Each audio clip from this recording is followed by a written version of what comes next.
Everyone online tells you the same thing about starting a cybersecurity career. Get a certification, build a home lab, apply to 100 jobs, and eventually something will stick. In my opinion, that advice is incomplete, and it completely ignores something huge, which is where you actually live and where you are trying to work. Today, I am not going to give you another generic how to break into cybersecurity video. I want to walk you through how the career path actually looks different depending on whether you are aiming for the US, the UK, Canada, or Australia. Here is what I am not going to do in this video. I am not going to tell you that one single certification will change your life, and I am not going to give you a vague list of just be passionate about security advice that sounds nice but does not actually help you pay rent. What I am going to do instead is walk through each of these 4 countries the way I would explain it to a friend who is genuinely trying to decide where to build a career, not just chase a trend. I think it is worth saying clearly up front. Cybersecurity is a global field, but hiring is still very local. The tools you learn, the frameworks you study, and the mindset you build will transfer almost anywhere. But the paperwork, the hiring culture, and the expectations of employers do not transfer nearly as easily. That gap is exactly what this video is about. Welcome to Cyber Safety Brief, where we explain simple cybersecurity advice for everyday Americans and for anyone curious about how the cyber world works beyond just technical tips.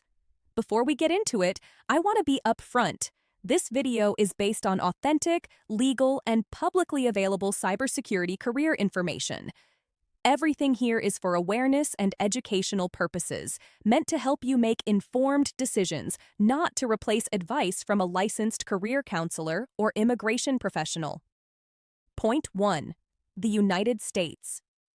Let us start with the United States, since this is the market most people default to first. What most people underestimate about the U.S. cybersecurity job market is how competitive the entry level actually is, despite constant headlines about a massive talent shortage. In my opinion, that talent shortage is real, but it is mostly at the mid and senior level, not the entry level. Thousands of people are trying to break in at the same time, all holding similar certifications, which creates a strange bottleneck at the bottom of the ladder. Here is a real-life type of example. Someone gets a well-known entry-level certification, builds a small home lab, and applies to 200 jobs over several months with almost no response. That is incredibly common, and it is not because the person did anything wrong. It is because the U.S. market rewards practical experience and networking just as much as certifications, sometimes even more. What I personally think happens here is a mismatch between expectations and reality. A lot of career advice online implies that a certification is a golden ticket, when in practice it is more like a minimum requirement just to get your application noticed by an automated filtering system. Once your resume actually reaches a human being, what tends to matter far more is whether you can clearly explain a project you worked on, a problem you solved, or a concept you understand deeply rather than simply listing credentials. This is why I keep coming back to hands-on labs and small personal projects, because they give you something real to talk about in an interview instead of just a list of exam names. The way I look at it, the US does offer the highest salary ceiling among these 4 countries, especially in major tech hubs and for specialized roles like cloud security or incident response. But the cost of living in those same hubs can eat into that advantage fast. Remote work has opened things up significantly, letting people outside major cities compete for these roles, which I think is one of the most underrated shifts in this industry over the past few years. Safe, practical steps. Focus on hands-on labs, contribute to open cybersecurity communities, and prioritize internships or entry-level help desk and IT roles as a stepping stone rather than expecting to land a specialized security role immediately. There is another side to the US market that I think deserves its own mention, and that is the sheer size and diversity of it. Unlike some smaller countries, the United States does not have one single cybersecurity job market. It has dozens of overlapping regional markets, each with its own personality. The demand in a finance-heavy city looks completely different from the demand in a city built around defense contracting, which again looks different from a smaller city where most of the opportunities come from healthcare systems or local government agencies. In my opinion, this is something beginners rarely factor in. They picture the U.S. job market as one big pool, when really it behaves more like dozens of smaller pools connected by remote work. What I personally think gives the U.S. an edge that is hard to replicate elsewhere is the density of large employers actively investing in cybersecurity teams, from major cloud providers to financial institutions to healthcare networks. That density creates more entry points, more internal mobility once you are hired somewhere, and more opportunities to specialize over time. But I also want to be honest about the flip side. That same density creates intense competition, and it is not unusual for a single job posting to receive an enormous number of applications within the first day or two. If you are applying and not hearing back, that alone does not mean you are unqualified. It often just means the math was never in your favor to begin with, and persistence combined with a strong network matters more than most people want to admit. Point 2. The United Kingdom. Now let us cross over to the United Kingdom. What surprises a lot of people about the UK market is how much emphasis is placed on formal qualifications and structured career pathways compared to the US. In my opinion, this is a cultural difference more than anything else. The UK cybersecurity industry tends to value recognized professional certifications and sometimes even relevant degrees more heavily during the early stages of hiring. A real-life type of scenario. Two candidates apply for the same junior security analyst role in London. One has a strong home lab and self-taught skills, but no formal certification. The other has a recognized industry certification, but less hands-on experience. In many UK hiring processes, the certification can carry more initial weight simply because it signals a formal, verified skill level to employers who may be filtering large numbers of applications. What I personally think is interesting about the UK is the strong government and financial sector presence in cybersecurity hiring. London in particular has a massive financial industry that requires constant cybersecurity staffing, which creates a steady, if competitive, stream of opportunities.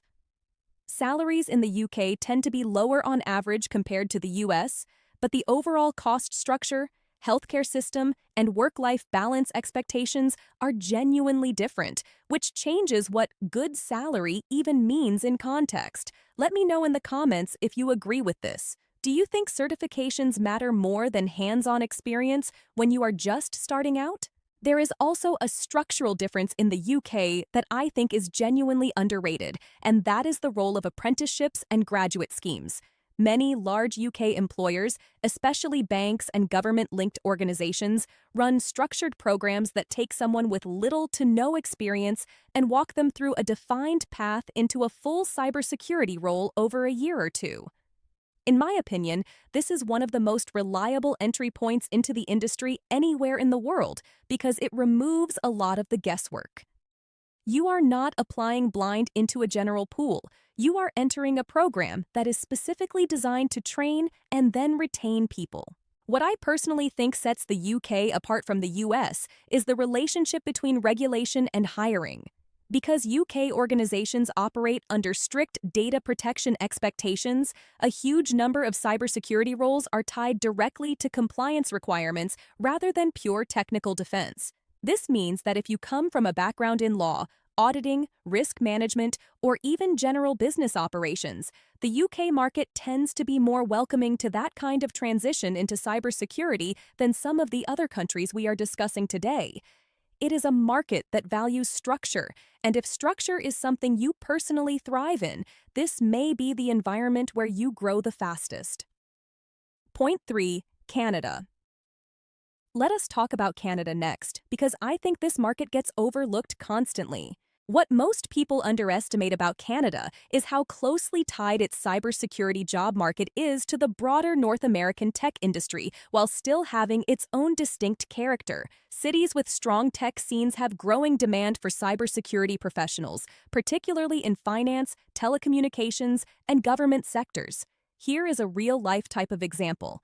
Someone with a few years of IT experience in their home country moves to Canada and discovers that Canadian employers place significant value on local experience and local references, even for skilled roles. This is a pattern that catches a lot of newcomers off guard because technical skill alone does not always translate smoothly into an immediate job offer. In my opinion, Canada's biggest strength is stability.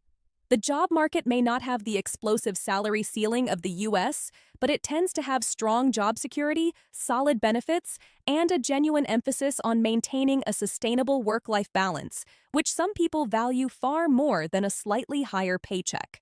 What I personally think is that Canada is an excellent option for people who want long-term stability and a clear path toward permanent residency through skilled worker programs, since cybersecurity roles are frequently included on in-demand occupation lists. That said, this is exactly the kind of detail where you should always check current official government sources, since immigration policies change over time. Something else worth mentioning about Canada is how much its cybersecurity job market is shaped by proximity to the United States without actually being the same market. A lot of Canadian companies compete directly with U.S. employers for talent, especially remote roles, but salaries and cost of living do not always scale the same way across the border. In my opinion, this creates an interesting middle ground. You often get access to some of the same tools, frameworks, and even some of the same clients as US-based teams, while still operating within a system that tends to prioritize universal healthcare, generous parental leave, and a slower overall pace of work culture. The way I look at it, Canada also has a quieter but steady demand coming from its public sector. Government agencies at the federal and provincial level continue to invest in cybersecurity as digital services expand, and these roles, while not always the highest paying, tend to offer excellent job security and clear structured advancement over time. For someone who values predictability over rapid salary growth, this part of the Canadian market is worth paying close attention to. Point 4. Australia. Now let us head to Australia. And this is where I want to challenge another common assumption. A lot of people assume Australia's cybersecurity market is small simply because the population is smaller than the other three countries. What most people underestimate is how quickly demand has grown here, especially after several high-profile data breaches pushed both government and private companies to significantly increase their cybersecurity investment and hiring. A real-life type of scenario. A mid-sized Australian company that never had a dedicated security team suddenly needs to build one from scratch after new regulations and public pressure following a major breach in the industry. This kind of rapid shift has created genuine opportunities, particularly for people willing to move into governance, risk, and compliance roles, not just technical hands-on positions. The way I look at it, Australia offers a strong quality of life alongside solid, if not the highest, salaries in this space. Distance can be a real factor here, both in terms of relocating internationally and in terms of the country's geographic isolation affecting networking opportunities within the global cybersecurity community, although remote work and international conferences have narrowed that gap significantly. What I personally think is that Australia is particularly strong for people interested in the compliance and regulatory side of cybersecurity, given how actively the country has been strengthening its legal framework around data protection and critical infrastructure in recent years. I also want to mention the timing advantage that Australia has right now, in my opinion. When an entire country shifts its cybersecurity priorities quickly, as Australia has done in recent years, it creates a window where demand grows faster than the local talent pool can fill it. That kind of window does not last forever, but while it is open, it tends to favor people who are willing to move into the field now rather than waiting for the perfect moment to start. Employers in this kind of environment are often more open to training someone with strong fundamentals and the right attitude, rather than insisting on years of narrowly specific experience. Another detail I think gets overlooked is how connected Australia's cybersecurity community is, despite the country's geographic size. Because the local talent pool is smaller than the US or UK, professionals tend to know each other across companies and even across cities, and reputation travels fast, in both good and bad ways. What I personally think this means for newcomers is that showing up consistently, being reliable, and building genuine relationships within local meetups or professional groups can have an outsized impact on your career here compared to a much larger, more anonymous market. Point 5. The part no one talks about. Visas and mobility. Here is the section I think matters more than any certification comparison, and it is the part most career videos completely skip. In my opinion, the biggest factor in choosing between these 4 countries is not which one has the best salaries or the best certifications. It is your actual ability to legally live and work there. All 4 countries have skilled worker visa pathways that sometimes include cybersecurity roles, but the requirements, processing times, and demand for sponsorship change constantly. I do not think this is about being paranoid. I think it is about being prepared and being realistic. A certification does not grant you the right to work in a country. Employers sponsoring international talent often prefer candidates who already have some combination of experience, a degree, or existing legal work authorization, which creates a real chicken and egg problem for people starting from zero in a country that is not their own. Safe, practical steps. If relocation is part of your plan, research official government immigration resources directly rather than relying only on general advice videos, including this one. Requirements shift, and getting accurate current information from an official source is essential before making any major life decision. In my opinion, one of the most overlooked strategies here is starting your job search from inside the country you are targeting whenever that is realistically possible, whether through a student visa, a working holiday program, or an existing family connection. Employers are often far more willing to consider a candidate who is already physically present and legally able to work than to sponsor someone from scratch, simply because sponsorship adds cost, paperwork, and risk on their end. This is not true in every single case, and some employers do sponsor skilled international candidates directly, but as a general pattern across all 4 of these countries, local presence tends to open doors that remote applications from abroad often cannot. Point 6. Do certifications actually transfer between these countries? Let us pause for a moment on something a lot of people ask me directly, and that is whether a certification earned in one country actually holds value in another. The honest answer, in my opinion, is mostly yes, but with some important nuance. Major globally recognized certifications tend to be respected across the US, UK, Canada, and Australia because they are built around universal technical concepts rather than country-specific law. Employers in all 4 countries generally understand what these certifications represent, and they carry real weight during hiring. What I personally think trips people up is assuming that a certification alone will carry them through an international job search the same way it might work locally.